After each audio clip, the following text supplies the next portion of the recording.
बहनों को हमारी सबकी तरफ से हाथ जोड़कर राम राम। हम आपको कार्तिक शुक्ल प्रबोधनी एकादशी की कथा सुना रहे हैं, कोई गलती हो क्षमा करना। ब्रह्मा जी बोले, हे मुनिसत्व, पापों को दूर करने वाली, पुण्यों को बढ़ाने वाली, बुद्धिमानों को मोक्ष देने वाली प्रबोधनी एकादशी का महात्म सुनो। हे विपेंद्र, भागीरथी गंगा पृथ्वी पर तभी तक गरजती है जब तक पापों का नाश करने वाली कार्तिक में प्रबोधन एकादशी नहीं आती। तीर्थ, समुद्र, सरोवर सब तभी तक गरजते हैं जब तक कार्तिक की प्रबोधनी एकादशी नहीं आती। 1000 अश्वमेघ और 100 राजसूय यज्ञ का फल मनुष्य को प्रबोधनी के उपवास से मिलता है। नारद जी बोले कि एक बार भोजन से, नक्त भोजन और उपवास से क्या पुण्य होता है, सो मुझसे कहिए। ब्रह्मा जी बोले कि एक बार से 1 जन्म का पाप, सायकाल भोजन करने से 2 जन्म के पापों का उपवास, 2 जन्म के पापों और उपवास से 7 जन्म के पापों का नाश होता है। हे पुत्र, सुमेरु और मंदराचल पर्वत के समान पापों को भी यह एकादशी भस्म कर देती है। हजारों पूर्व जन्मों के लिए हुए दुष्कर्मों को जागरण करने से रुई के ढेर की तरह प्रबोधनी एकादशी जला देती है।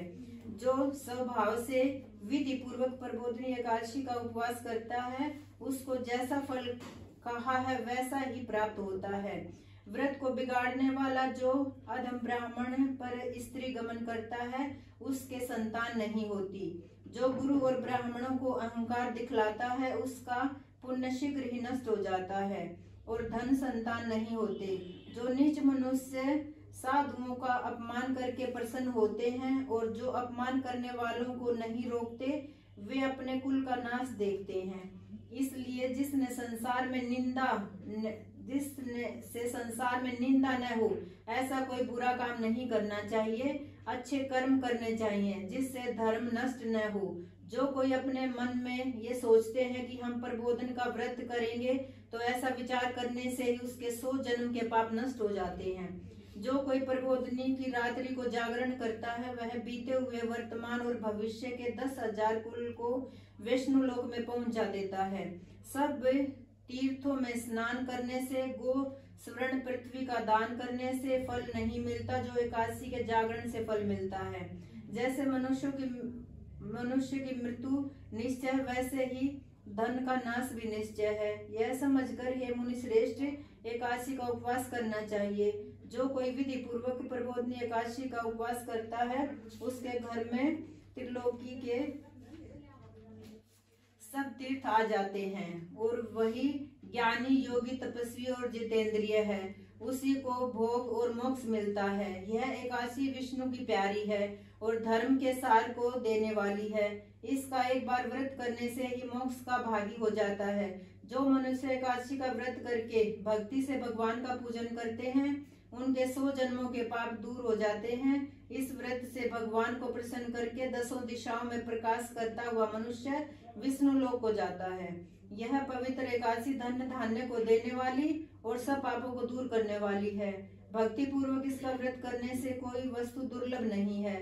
सूर्य चंद्र के ग्रहण में स्नान से, दान से जो फल मिलता है, उससे 1000 गुना फल एकादशी के जागरण से मिलता है। प्रबोधनी के दिन स्नान, दान, जप, होम, स्वाध्याय, भगवान का पूजन, इसमें से जो कुछ किया जाए उसका करोड़ गुना फल होता है। कार्तिक की एकादशी का व्रत न करने से जन्म भर का किया हुआ सब पुण्य व्रत है।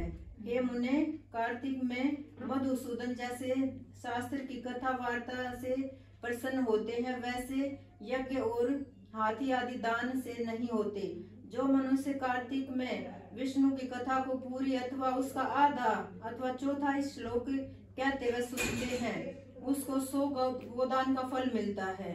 हे मुने, कार्तिक महीने के सब धर्मों को छोड़कर मेरे सामने बैठकर कथा कहनी और सुननी चाहिए। कल्याण के लिए अथवा धन के लोभ से जो कार्तिक में भगवान की कथा कहते हैं, वह अपने सैकड़ों कुलों का उद्धार कर देते हैं। जो भगवान के प्रबोधन के दिन कथा कहते हैं, वह सुनते हैं। हे मुने, उनको सप्तद्वीप युक्त पृथ्वी के दान का फल मिलता है। फिर नारद जी बोले कि हे स्वामिन, एकादशी की विधि मुझसे कहो, जिस एकादशी के करने से जैसा फल मिले सो भी कहिए। यह सुनकर ब्राह्मण बोले कि हे द्विजोतम, एकादशी का प्रातः काल उठकर दातुन करके स्नान करे, नदी तालाब कुआं बावड़ी अथवा घर में स्नान करके केशव भगवान का पूजन करे, फिर कथा सुने। नियम के लिए यह मंत्र पढ़े, एकादशी को निराहार व्रत करके दूसरे दिन भोजन करूंगा। हे पुंडरीकाक्ष, मैं आपकी शरण हूँ, आप मेरी रक्षा करें। इस मंत्र को चक्रधारी भगवान के सामने पढ़े, भक्ति भाव से प्रसन्नता पूर्वक उपवास करें, रात्रि में भगवान के समीप बैठकर जागरण करें। हे मुने, जो गाता है, नाचता है, बाजे बजाता है अथवा भगवान की कथा को कहता व सुनता है, वह पुण्य आत्मा तीनों लोक के ऊपर निवास करते हैं। कार्तिक में प्रबोधनी के दिन बहुत से फूल, फल, कपूर, अगर, कुमकुम से भगवान का पूजन करना चाहिए। एकादशी जागरण अनेक प्रकार के सुंदर फलों से भगवान का पूजन और शंख में जल भरकर जनार्दन को अर्घ्य देना चाहिए। जो दिव्य अगस्त्य फूलों से जनार्दन का पूजन करता है, उसके लिए इंद्र भी हाथ जोड़ता है। जो कार्तिक में भक्ति पूर्वक भगवान की बेलपत्र से पूजा करते हैं, उनकी मुक्ति हो जाती है। हे वत्स, कार्तिक में जो तुलसी के पत्ते और फूल से जनार्दन की पूजा करते हैं, उनके 10,000 वर्षों के पाप भस्म हो जाते हैं। तुलसी के दर्शन, स्पर्श, ध्यान, कीर्तन, नमस्कार, स्तुति करने से, पौधा लगाने से, सींचने तथा नित्य पूजन करने से तुलसी शुभ फल देती है। जो नित्य प्रीति तुलसी की 9 प्रकार से भक्ति करते हैं, वे करोड़ों युगों तक वैकुंठ में निवास करते हैं। हे मुने, कार्तिक में गुलाब के फूलों से जो परम भक्ति से भगवान का पूजन करते हैं, वह मुक्ति का भागी होता है। बकुल और अशोक के फूलों से जो भगवान का पूजन करते हैं, उनको जब तक सूर्य चंद्रमा है तब तक शोक नहीं होगा। जो सफेद या लाल कनेर के फूलों से जगन्नाथ की पूजा करते हैं, उनसे चारों युगों में केशव भगवान प्रसन्न रहते हैं। जो बड़भागी मनुष्य केशव के ऊपर आम का बोर चढ़ाते हैं, उनको करोड़ गोदान का फल मिलता है। जो दूब के अंकुर से भगवान के पूजन करते हैं, उनको पूजा करने से 100 गुना फल प्राप्त होता है। हे नारद, जो चोकरे के पत्तों से खुशदाई भगवान का पूजन करते हैं, वो भयंकर यमलोक के मार्ग सरलता से पार कर जाते हैं। हे विप्रे, जो मनुष्य जनार्दन भगवान के ऊपर ककड़ी का फूल चढ़ाते हैं, उनको एक पल स्वर्ण चढ़ाने का फल मिलता है। जो मनुष्य सुनहरी केतकी का फूल जनार्दन भगवान पर चढ़ाते हैं, गरुड़ ध्वज भगवान उसके करोड़ जन्मों के पापों को भस्म कर देते हैं। जो कुमकुम के समान लाल रंग की सुगंधित शतपत्री का फूल जगन्नाथ पर चढ़ता है, उसका श्वेत द्वीप में निवास होता है। हे ब्राह्मण, इस प्रकार भक्ति मुक्ति को देने वाले वे केशव भगवान को रात्रि में पूजन करके प्रातः काल उठकर नदी के तट पर चला जाए, वहां स्नान जप नित्य कर्म करके घर जाकर विधि पूर्वक केशव भगवान का पूजन करें। व्रत की धारणा के लिए बुद्धिमान मनुष्य ब्राह्मण भोजन करावे, भक्ति युक्त चित्त से सिर झुकाकर क्षमा मांगे और दक्षिणा देनी चाहिए। हे राजन, नक्त भोगी मनुष्य अच्छे ब्राह्मणों को भोजन करावे। आयाचित नियम में स्वर्ण सहित बैल का दान करें। जिनसे मांस भक्षण छोड़ दिया है, उसको दक्षिणा सहित गो देनी चाहिए। आंवले के स्नान करने से नियम में दही और शहद देना चाहिए। जो फल छोड़े हों तो फल का दान करना चाहिए। तेल छोड़ा हो तो घी देना चाहिए, घी छोड़ा हो तो दूध देना चाहिए। अन्न के छोड़ने से नियम में चावल देना चाहिए। हे राजन, भूमि पर सोने वालों को गद्दा और चादर समेत सैया देनी चाहिए। पत्तल पर भोजन करने वाले को बर्तन में घी भर कर देना चाहिए। मौन धारण करने वाले को घंटा, तिल और स्वर्ण देने चाहिए। और व्रत करने वाला मनुष्य ब्राह्मण ब्राह्मणी को घी मिला हुआ सामान भोजन कराना चाहिए। विष्णु के मंदिर में अथवा देव स्थल पर नित्य दीपक जलाना चाहिए। नियम की समाप्ति में तांबे या स्वर्ण की बेली घी भरकर उसमें लाख बत्ती रखकर विष्णु को भक्त ब्राह्मण को देना चाहिए।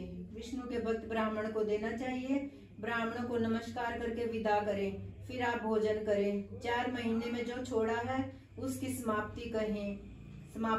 हे राजन, जो बुद्धिमान इस प्रकार आचरण करता है उसको अनंत फल मिलता है, अंत में वैकुंठ को जाता है। यदि व्रत बिगड़ जाए तो मनुष्य अंधा व कोढ़ी हो जाता है। जो तुमने मुझसे पूछा था वह मैंने तुमसे कहा, इसके पढ़ने और सुनने से भी गोदान करने का फल मिलता है। बोलो एकादशी मैया की जय, विष्णु भगवान की जय। श्री कृष्ण गोविंद हरे मुरारी, हे नाथ नारायण वासुदेव। श्री कृष्ण गोविंद हरे मुरारी, हे नाथ नारायण वासुदेव। हे नाथ नारायण वासुदेव, हे नाथ नारायण वासुदेव। विष्णु भगवान की जय, एकादशी मैया की जय।